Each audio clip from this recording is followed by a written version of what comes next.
এটা এমন না যে একটা ছোট প্রতিষ্ঠান বা একটা ছোট ডায়াগনস্টিক, সেরকম তো না যে আমি আজকে বন্ধ করে দিব বা দিলে পার্টিকুলার যারাই অপরাধগুলো করবেন তাদের ক্ষেত্রে শাস্তিমূলক ব্যবস্থাটা অবশ্যই নিতে হবে। কিন্তু পুরো প্রতিষ্ঠানকে বন্ধ করব কিনা সেটা কিন্তু আমাদের চিন্তা করা দরকার, কারণ তাদের একটা মেডিকেল কলেজও আছে, স্টুডেন্টদের পড়াশোনার ব্যাপার আছে, কাজ করার ব্যাপার আছে। আদ্দিন হসপিটালে যেই ঘটনাটা ঘটেছে বা যে দুর্ঘটনাটা ঘটেছে, এটা ডেফিনেটলি একটা গুরুতর ঘটনা, এবং 6 জন নবজাতকের মৃত্যু, এটাকে আসলে হালকা করে দেখার সুযোগ নাই। প্রশাসনিকভাবে যারা দায়ী ছিলেন তাদের বিরুদ্ধে শাস্তি অবশ্যই নেওয়া উচিত, এবং সেটা হাসপাতালের পুরো লাইসেন্স বাতিল করাটা কতখানি যৌক্তিক বা সঠিক কিনা সেটা নিয়ে চিন্তা করার বিষয় আছে। চিন্তা করার বিষয়টা এই কারণে যে আমরা মনে করি যে যে কোনো প্রতিষ্ঠানেই যে অনেক মানুষ সেবা নিতেন, একটা পার্টিকুলার ঘটনার জন্য পুরো প্রতিষ্ঠানটা কি বন্ধ করা ঠিক হবে কিনা বা ঠিক কিনা, এটা আসলে বিবেচনার প্রশ্ন। কারণ তাদের একটা মেডিকেল কলেজও আছে, স্টুডেন্টদের পড়াশোনার ব্যাপার আছে, কাজ করার ব্যাপার আছে।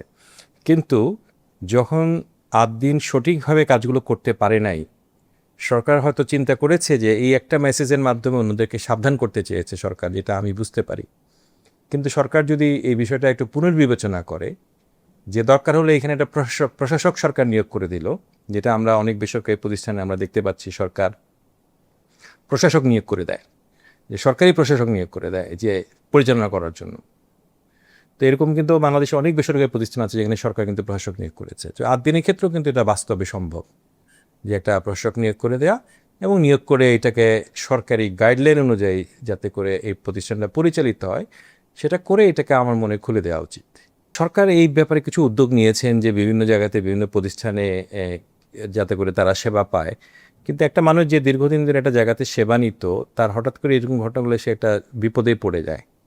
কারণ হয়তো এখানে কোনো একটা কার্ড সিস্টেম ছিল, কিছু সাশ্রয়ী মূল্যে সেবা ছিল, এগুলো একটি আলোচনার বিষয় থাকে। আমি শুধু এই একটি প্রতিষ্ঠান নয়, আমি মনে করি বাংলাদেশের যে কোনো স্বাস্থ্য প্রতিষ্ঠানের ক্ষেত্রে আমাদেরকে এই বিষয়গুলো মাথায় রাখতে হবে, যে আমরা প্রতিষ্ঠানের সামগ্রিক বিষয়টা মাথায় রেখে, এটা এমন না যে একটা ছোট প্রতিষ্ঠান বা একটা ছোট ডায়াগনস্টিক, সেরকম তো না যে আমি আজকে বন্ধ করে দিব বা দিলে পার্টিকুলার যারাই অপরাধগুলো করবেন তাদের ক্ষেত্রে শাস্তিমূলক ব্যবস্থাটা অবশ্যই নিতে হবে।